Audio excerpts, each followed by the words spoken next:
नमस्कार दोस्तों, स्वागत है आप सभी का रोशन सा स्टडी पॉइंट पे। और आज की इस वीडियो में हम समझने वाले हैं 12th क्लास हिस्ट्री का चैप्टर नंबर 1, जिसका नाम है ईंटें मन के तथा अस्थियाँ। सुबह इस चैप्टर के ऊपर मैं आप लोगों को ऑलरेडी एक वीडियो प्रोवाइड करा चुका हूं, जिसमें हम लोगों ने हड़प्पा सभ्यता के बारे में जो भी शुरुआती जानकारी है, ठीक है, उसके बारे में हमने जान लिया था। इसके अलावा हड़प्पा सभ्यता के बारे में जानकारी प्राप्त करने के जो स्रोत है, उनके जीवन निर्वाह के तरीके, इसके अलावा उनकी कृषि प्रौद्योगिकी, ये सारे टॉपिक हम फर्स्ट पार्ट की वीडियो में समझ चुके हैं। जो कि शुरुआती जो टॉपिक थे उसको हम समझ चुके हैं। तो आप लोग अगर फर्स्ट पार्ट की वीडियो को नहीं देखा है तो एक बार जरूर देखिए। वीडियो का लिंक आपको डिस्क्रिप्शन में मिल जाएगा और ऊपर आई बटन पे भी मिल जाएगा। तो आज की इस वीडियो में हम मोहनजोदड़ो का इतिहास समझने वाले हैं। आज की इस वीडियो में मैं आप लोगों को बताऊंगा कि मोहनजोदड़ो एक नियोजित शहर कैसे था। सबसे पहला टॉपिक आज का यही रहने वाला है। तो ये जो टॉपिक है आपके सिलेबस का सबसे ज़्यादा इंपॉर्टेंट टॉपिक है, तो आपको ध्यान से समझना है, हर एक पॉइंट्स को ध्यान से और बारीकी से समझना है। बहुत ही आसान भाषा में ऐसा समझा दूंगा ना टॉपिक को कि आप कभी भी भूलोगे नहीं। एक साल तो आपको कम से कम ये टॉपिक याद रहने वाला है, ठीक है। तो चलिए स्टार्ट करते हैं। देखिए, मोहनजोदड़ो एक नियोजित शहर हम बात कर रहे हैं यहाँ पे कि हड़प्पा सभ्यता का जो सबसे ज़्यादा नियोजित और सबसे ज़्यादा विकसित जो केंद्र था वो मोहनजोदड़ो ही था।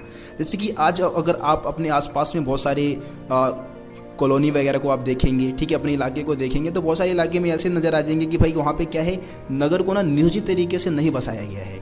आप गलियों को और नालियों को अगर देखेंगे तो नियोजित ढंग से नहीं बनाया गया है। मकान भी नियोजित तरीके से नहीं बनाए गए हैं। जैसे मेरे आसपास ही बहुत सारे इलाके हैं, वहाँ पे क्या है कि भाई लोगों ने घर तो बना लिए हैं, लेकिन उनको पता नहीं है कि भाई नालियों को कहाँ बहाना है। वो क्या करते हैं, खाली प्लॉट जहाँ मिल गया उनको खाली प्लॉट में ही क्या कर दिया, नालियों को बहाना स्टार्ट कर दिया। इससे क्या होता है भाई, मच्छर पनपते हैं और मच्छर ही फिर क्या करते हैं, बीमारी फैलाते हैं, है ना। तो आज भी बहुत सारे ऐसे इलाके, दिल्ली जैसे शहर में बहुत सारे इलाके आपको दिख जाएंगे जो कि बिल्कुल भी नियोजित तरीके से नहीं बसाए गए हैं। लेकिन आज से हम लगभग 4600 साल पहले की बात कर रहे हैं, जब मोहनजोदड़ो का विकास हुआ था। और मोहनजोदड़ो आज के भारतीय नगरों से भी बहुत ज़्यादा विकसित था वो, है ना। तो ऐसे कौन से पॉइंट्स इसमें हम बताएंगे जिससे कि मोहनजोदड़ो को एक नियोजित शहर बताता है। ऐसे कौन से कारण है जिससे कि मोहनजोदड़ो एक नियोजित शहर बनता है ना। तो इसमें आपको पहला पॉइंट जो बताना है वो है बस्तियों का विभाजन। देखिए दोस्तों, मोहनजोदड़ो में जो बस्तियों का विभाजन जो किया गया था ना, वो 2 भागों में किया गया था। एक तो आपका दुर्ग था और दूसरा निचला शहर था, ठीक है। इसको हम एक एग्जाम्पल के मदद से समझते हैं। आप लोगों ने बचपन में छोटा भीम जरूर देखा होगा, है ना।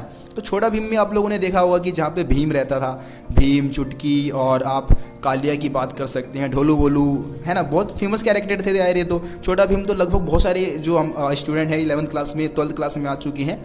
लेकिन आप जब 6ठी क्लास में रहे होंगे या 7वीं क्लास में रहे होंगे तो तब आप जरूर छोटा भीम देखते होंगे। तो जहाँ पे छोटा भीम, चुटकी, कालिया, ढोलू भोलू, राजू, है ना, ये सब जहाँ पे रहते थे वो आपको पता है कि बहुत ही दूर तक फैला हुआ था। एक गांव था, बहुत ही दूर तक फैला हुआ था, है ना। इसको हम क्या कह सकते हैं, इसको हम निचला शहर कह सकते हैं। इसके अलावा आप देखेंगे कि जहाँ पे राजा इंद्रवर्मा रहता था, है ना, जहाँ पे राजकुमारी इंदुमती रहती थी, वो बहुत ही ऊंचाई पे बनाया गया था, लेकिन छोटा था, कम ही दूर में फैला हुआ था, छोटा था वो, लेकिन ऊंचाई पे बनाया गया था। इसको हम क्या बोलेंगे, दुर्ग बोलेंगे, ठीक है। तो इस तरीके से बस्तियों का विभाजन मोहनजोदड़ो में जो था वो 2 भागों में किया गया था। दुर्ग यानी कि जो ऊंचाई पे बनाया गया था, निचला शहर जो कि नीचे बनाया गया था लेकिन बहुत ही दूर तक फैला हुआ था। दोस्तों, इसमें जो हम सेकंड पॉइंट बताएंगे वो है चबूतरों का निर्माण। हड़प्पावासी क्या करते थे, घरों को बनाने से पहले चबूतरा बनाते थे। अभी चबूतरा है क्या, चबूतरे से हम क्या समझते हैं। देखिए, आप लोगों ने देखा होगा कि जब घर को बनाया जाता है तो मिट्टी के अंदर गड्ढा खोदा जाता है, उसके बाद गड्ढा खोद के उसमें से एक दीवार निकाली जाती है ना। दीवार को थोड़ा ऊपर लाया जाता है, उसको फिर मिट्टी से भर दिया जाता है और फिर उसके ऊपर फिर मकान बनाया जाता है, ठीक है। इस तरीके से चबूतरों का निर्माण हो जाता है। और ये चबूतरे क्या काम करते हैं, चबूतरे करते हैं घर को मजबूती प्रदान करते हैं, है ना, नींव का काम करते हैं, क्योंकि जमीन के नीचे से इसकी नींव डाली गई है और ये चबूतरे क्या करेंगे, घर को मजबूती प्रदान करेंगे। तो हड़प्पावासी घरों को बनाने से पहले चबूतरों को बनवाते थे, ठीक है। उसके बाद हम तीसरा पॉइंट बताएंगे, समान आकार के ईंटों का उपयोग। अब देखिए, हड़प्पावासी क्या करते थे, घरों को बनाते समय जिन ईंटों का इस्तेमाल करते थे वो समान आकार की थी। सभी हड़प्पा स्थल से हमें एक समान आकार की ईंटें मिली है। देखिए, अब जैसे अभी भी हम घर को बनाते समय जिन ईंटों का इस्तेमाल करते हैं वो समान आकार की होती है ना। ऐसा थोड़ी नहीं होता है कि एक ईंट किसी और आकार का है और दूसरा ईंट किसी और आकार का है, ऐसा नहीं होता। समान आकार की ईंटों का इस्तेमाल करते हैं। अब ये जो ईंट थी वो 2 तरीके से बनाई जाती थी, कुछ ईंटें धूप में सुखा के बनाई गई थी और कुछ भट्टी में भी पका के बनाई गई थी। तो दो तरीके से ईंटों का निर्माण हड़प्पा सभ्यता में होता था। उसके बाद हम चौथा पॉइंट बात करेंगे नालों का निर्माण, यानी कि नालियों को कैसे बनाया जाता था। ये तो भाई हड़प्पा सभ्यता की सबसे अनूठी विशेषता है। यहाँ से 3 नंबर का अलग से क्वेश्चन आता है कि भाई हड़प्पा सभ्यता में नालियों का निर्माण कैसे किया जाता था। देखिए, जैसे कि मैंने आपको पहले ही बोला था कि आज भी आप दिल्ली जैसे शहर में बहुत सारे इलाके ऐसे देखेंगे जहाँ पे नालियों का निर्माण, गलियों का निर्माण नियोजित ढंग से नहीं किया गया है। लेकिन हड़प्पा वासियों ने अपने गलियों से, अपने नगरों से, शहरों से गंदे पानी को निकालने के लिए एक नियोजित जल निकासी प्रणाली को अपना रखा था। इसके अंतर्गत क्या करते थे वो, नालियों और गलियों का निर्माण ग्रिड पद्धति में करवाते थे। ग्रिड पद्धति यानी कि नालियाँ और गलियाँ क्या करती थी, एक दूसरे को समकोण पे काटती थी। जैसे कि आप किसी चौराहे पे जाके खड़े हो जाएंगे ना, तो चारों दिशा में क्या होगा, एक समकोण 90 डिग्री का कोण बनेगा। इसको हम क्या बोलते हैं, ग्रिड पद्धति बोलते हैं। और हड़प्पावासी क्या करते थे, पहले क्या करते थे, गलियों को और नालियों को बनवाते थे। मतलब घरों को पहले नहीं बनवाया, पहले गलियों और नालियों का निर्माण करवाया और उसके आसपास फिर घरों का निर्माण करवाया। अब जैसे अब दिल्ली जैसे बहुत सारे शहर में, मतलब आप कुछ इलाके ऐसे देखेंगे जहाँ पे लोगों ने घर तो बना लिया है, लेकिन गलियों का आता पता नहीं है भाई, गलियाँ कहाँ से निकालनी है, नालियों का आता पता नहीं है। इसीलिए उन्होंने क्या किया, खाली प्लॉट कहीं भी देखा और वहीं पे उन्होंने क्या कर दिया, नालियों को बहाना स्टार्ट कर दिया। और जो कि बीमारी का एक मेन कारण यही माना जाता है ना। डेंगू वगैरह जो फैल रहे हैं मच्छरों से फैलते हैं, और मच्छर कहाँ से पनपते हैं, उन गंदे पानियों से पनपते हैं। तो ये एक बहुत ही गंभीर समस्या है। लेकिन हड़प्पा सभ्यता के लोग आज के लोगों से ज़्यादा समझदार थे, ठीक है, ये चीज़ आप याद रखिए। उसके बाद हम बात करेंगे आवासीय भवनों का निर्माण। ये आवासीय भवन होता क्या है, 5वां पॉइंट है आपका ये, ठीक है। आवासीय भवन यानी कि जहाँ पे लोग निवास करते होंगे, जहाँ पे लोग रहते होंगे। तो हड़प्पा सभ्यता के जो आवासीय भवन है वो इस तरीके से बनाया जाता था कि आवासीय भवन के बीच में होता था आंगन। जैसे कि आप उदाहरण के लिए गांव के भवनों को देख सकते हैं, गांव में जो मकान वगैरह बनाते हैं तो बीच में क्या होता है, आंगन होता है। आंगन के चारों तरफ कमरे बनाए जाते हैं, है ना। और आंगन का प्रयोग ज़्यादातर आप देखेंगे कि भाई खाना पकाने के लिए और कटाई करने के लिए करेंगे। विशेषकर हम गर्मियों के मौसम की बात करेंगे तो हड़प्पावासी भी यही करते थे, है ना। आंगन बनाया बीच में, आंगन के चारों तरफ कमरे बना दिए और आंगन का प्रयोग खाना पकाने के लिए, कटाई करने के लिए हड़प्पावासी भी करते थे। तो इस तरीके से आवासीय भवनों का निर्माण होता था। और ये जो आवासीय भवन के जो साक्ष्य मिले हैं हमें निचले शहर में मिले हैं। जो हड़प्पा सभ्यता जो निचला शहर था ना, वहाँ पे आवासीय भवनों का विस्तार था, ठीक है। उसके बाद हम अगला पॉइंट बात करते हैं। छठा पॉइंट हमारा रहेगा एकांतता को महत्व। अब एकांतता मतलब क्या है भैया, देखिए एकांतता का मतलब है गोपनीयता, यानी कि जो घर की बातें हैं ना वो घर में ही रहे। मियाँ बीवी के बीच में लड़ाई हो गया, संघर्ष हो गया, वो बाहर किसी को पता ना चले। तो इसके लिए वो क्या करते थे, अपने भवनों को इस तरीके से बनाते थे कि एकांतता बनी रहे, है ना। इसके लिए क्या करते थे, भूमि से सटी हुई जो दीवारें होती थी ना उसमें खिड़कियाँ नहीं बनवाते थे, मतलब कमरे में खिड़कियाँ होती ही नहीं थी।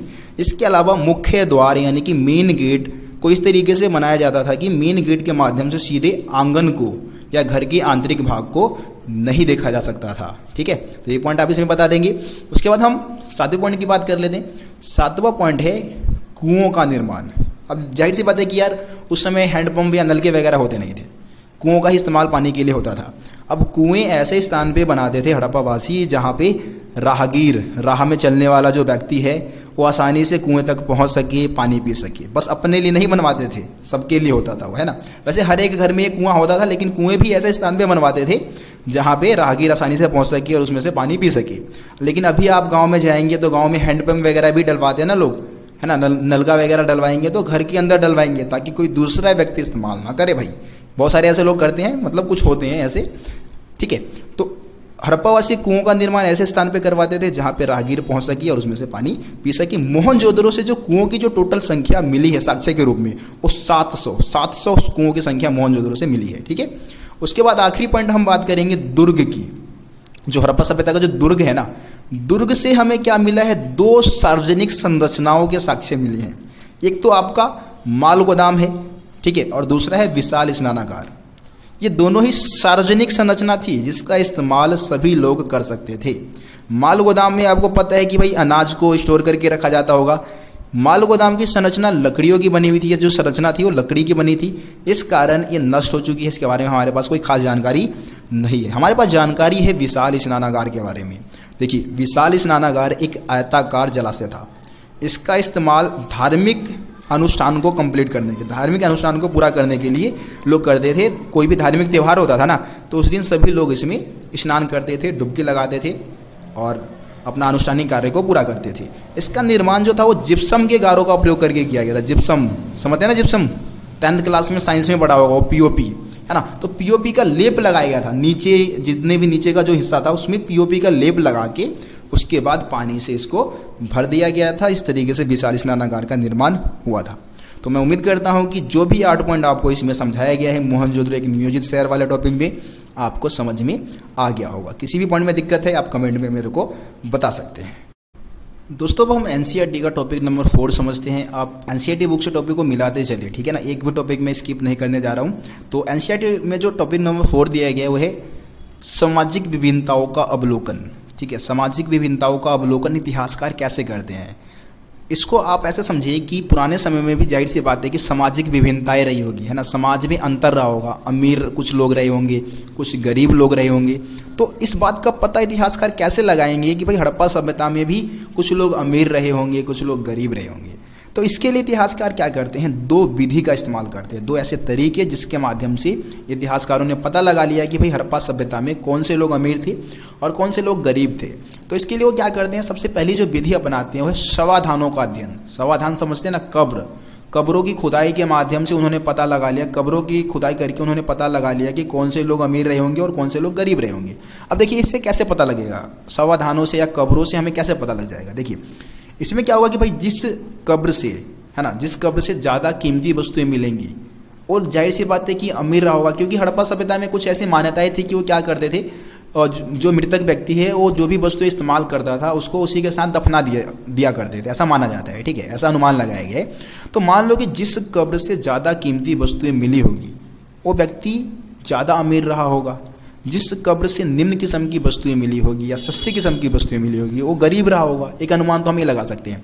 इसके अलावा देखिए एक मिस्र के पिरामिड की भी आप बात कर सकते हैं। जैसे कि मिस्र के पिरामिड में भी आपको पता है कि ये राजकीय समाधान हुआ करते थे, मतलब राजा महाराजा या फिर कोई राजकीय परिवार का कोई व्यक्ति होता था जो मर जाता था तो उसको जमीन के नीचे दफना के उसके ऊपर पिरामिड बना दी जाती थी, और उसके साथ जो भी इस्तेमाल की गई जो वस्तुएं थी वो भी उनके साथ ही दफना दी जाती थी। तो इससे भी ये पता लगता है कि हो सकता है हड़प्पा वासी भी कुछ ऐसा ही करते होंगे, है ना। तो ये पॉइंट्स आप बता सकते हैं समाधानों के अध्ययन में। अब हम दूसरी जो विधि की बात करते हैं वो है विलासिता की वस्तु की खोज। अब इस विधि में क्या करते हैं इतिहासकार, वस्तुओं को 2 भागों में वर्गीकृत करते हैं, 2 भागों में बांटते हैं। एक तो हो गया आपका उपयोगी वस्तुएं। उपयोगी वस्तुएं हम उन वस्तुओं को कहेंगे जो कि रोजमर्रे के जीवन में इस्तेमाल में आता है, जैसे कि चकिया की आप बात कर सकते हैं, चकिया जिससे कि मिट्टी के बर्तन बनाए जाते हैं, है ना।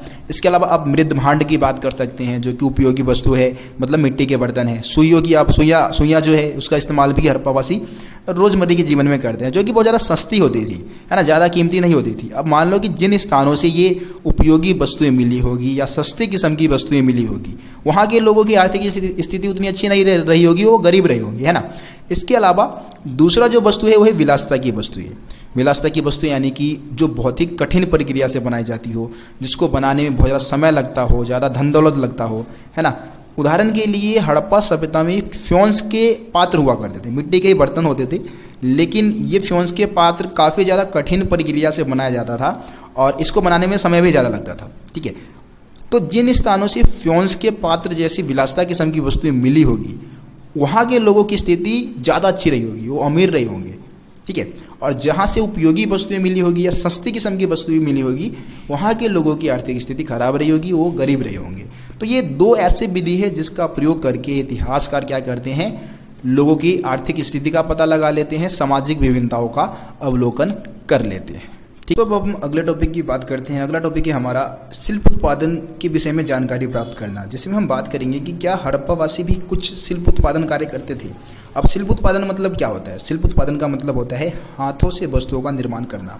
देखिए हड़प्पावासी ना कुशल शिल्प उत्पादक थे, कुशल मतलब कि बहुत ही अच्छे शिल्प उत्पादक थे, हाथों से बहुत अच्छी वस्तुओं का निर्माण कर लिया करते थे। अब इनके जो शिल्प उत्पादन का जो कार्य है उसमें कौन कौन से काम शामिल होते थे, मतलब क्या क्या काम वो करते थे। तो देखिए हड़प्पावासी मनके बनाते थे, शंख की कटाई करते थे, मोहरों का निर्माण किया करते थे, बाट बनाने का काम किया करते थे। तो ये सारे काम हड़प्पा वासियों के शिल्प उत्पादन में आ जाता था, जो कि हाथों से होता था।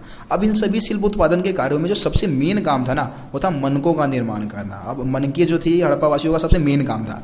अब मनके जो बनाते थे वो अलग अलग आकार के मनके हड़प्पा वासी बनाया करते थे। उनके मनके चकोराकार भी होता था, बेलनाकार भी होता था, कुछ गोलाकार भी मनके मिले हैं, कुछ ढोलाकार भी मनके मिले। अब मेरे को ये समझ में नहीं आता कि यार मनके ऐसे आकार के कैसे हो सकते थे, बट आपके बुक में भी बहुत सारे चित्र ऐसे दे रखे हैं, तो आप इसको देख ले एक बार, ठीक है।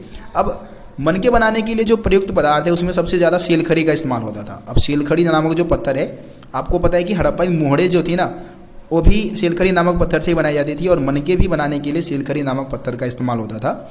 सेलखड़ी नामक पत्थर बहुत ही मुलायम पत्थर होता था, जिस पे आसानी से काम किया जा सकता था, जिसका इस्तेमाल आसानी से किया जा सकता था। इसके अलावा आप कार्नेलियन की बात कर सकते हैं, जो कि पीले रंग के जो कच्चा माल होता था ना, उसको मनके के साथ मतलब आग में पकाकर उसको प्राप्त किया जाता था। और कार्नेलियन एक तरीके से लाल रंग का पदार्थ कह सकते हैं इसको, कुछ ऐसा ही आपके बुक में भी लिखा हुआ है। कार्नेलियर जो था वो लाल रंग का एक पदार्थ था, जिसको पीले रंग के कच्चे माल को मनकों के साथ आग की प्रक्रिया में मतलब पकाकर इसको प्राप्त किया जाता था, ठीक है। तो ये आप कार्नेलियन के बारे में आप बता सकते हैं। बहुत सारे बच्चों का क्वेश्चन भी रहता है कि भाई कार्नेलियर हमें समझ में नहीं आता, तो आप बता सकते हैं लाल रंग का एक पदार्थ, ठीक है, कुछ ऐसा ही आप बता सकते हैं इसके बारे में। अब हम बात करते हैं, अगला टॉपिक है कि इतिहासकार उत्पादन केंद्रों की पहचान कैसे करते हैं। जैसे कि आपको पता है कि हड़प्पा वासी कुशल शिल्प उत्पादक थे, और बहुत सारी ऐसे जगह पे फैक्ट्रियाँ भी स्थापित कर रखी थी जहाँ पे वस्तुओं का निर्माण होता था। तो इतिहासकार इस बात का पता कैसे लगाए कि किन स्थानों पे उत्पादन केंद्र रहा होगा। तो उत्पादन केंद्रों का पता लगाने के लिए इतिहासकार क्या करते हैं, बहुत सारी वस्तुओं को ढूंढते हैं, जैसे कि शंख हो गया, तांबा के अयस्क हो गए, है ना, कच्चा माल हो गया, औजार हो गया, या कोई अपूर्ण वस्तु है, या त्याग दिया गया जो माल है जिसको त्याग दिया गया है, या फिर कूड़ा करकट, ठीक है। कूड़ा करकट जो है ना, कुछ कूड़ा करकट ऐसे हैं जो कि शिल्प उत्पादन के बारे में जानकारी प्राप्त करने के महत्वपूर्ण स्रोत माने जाते हैं। इसको भी हम एक एग्जाम्पल की मदद से समझ लेते हैं। देखिए, मान लीजिए कि किसी स्थान पे उत्पादन केंद्र है, कोई फैक्ट्री है, और वहाँ पे वस्तुओं का निर्माण हो रहा है। अब वस्तुओं को बनाते समय जाहिर सी बात है कि उसमें से कुछ कूड़ा करकट निकलेगा, और उस कूड़े करकट को उत्पादन केंद्र के आसपास ही मान लो कहीं क्या कर दिया गया, फेंक दिया गया, जो कि ज़मीन के नीचे क्या हो चुका है, दफन हो चुका है, दब चुका है। हजारों साल बाद वहाँ पे खुदाई होगा तो कूड़ा करकट जरूर मिलेंगे, और उस कूड़ा करकट की मदद से क्या कर लेंगे इतिहासकार, उत्पादन केंद्रों का पता लगा लेंगे, ठीक है। तो ये एक तरीका होता है उत्पादन केंद्रों का पता लगाने का। सो गाइस, मैं उम्मीद करता हूँ कि आपको आज की इस वीडियो में जितने भी टॉपिक समझाए गए हैं समझ में आ गया होगा। बाकी यार वीडियो को ज़्यादा से ज़्यादा आप लोग शेयर कर दो, क्योंकि आप लोगों के लिए इतना मेहनत कर रहा हूँ, वीडियो बना रहा हूँ, है ना। और आप लोग अगर शेयर नहीं करेंगे, वीडियो पे व्यूज़ नहीं आएंगे, तो मेरे को मोटिवेशन कहाँ से मिलेगा। मोटिवेशन का आग चाहिए मेरे को, आग, जब भी जाके मैं आप लोगों के लिए ज़्यादा से ज़्यादा और बेहतरीन वीडियो बना पाऊँगा, है ना। तो यार वीडियो को ज़्यादा से ज़्यादा शेयर करें, और बाकी मिलते हैं फिर आप लोगों से अगले वीडियो में। तब तक के लिए जय हिंद, जय भारत।